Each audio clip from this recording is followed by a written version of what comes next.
Another item on the agenda tonight in Green Bay, a proposed designated outdoor refreshment area, or DORA, on CityDeck. Under the proposal, drinks would be allowed on the boardwalk within specific zones from May through October. DORA would operate from 3 p.m. until 10 p.m. on Thursdays and Fridays, and extended on Saturdays and Sundays from 9 a.m. to 10 p.m.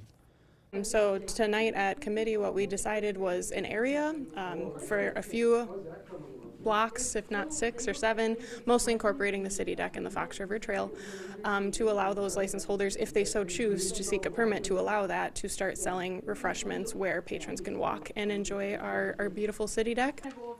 If all goes well this year, officials say they hope to expand the available spaces, possibly even extending the zone to Washington streets, so that patrons can take their drinks with them over the bridge.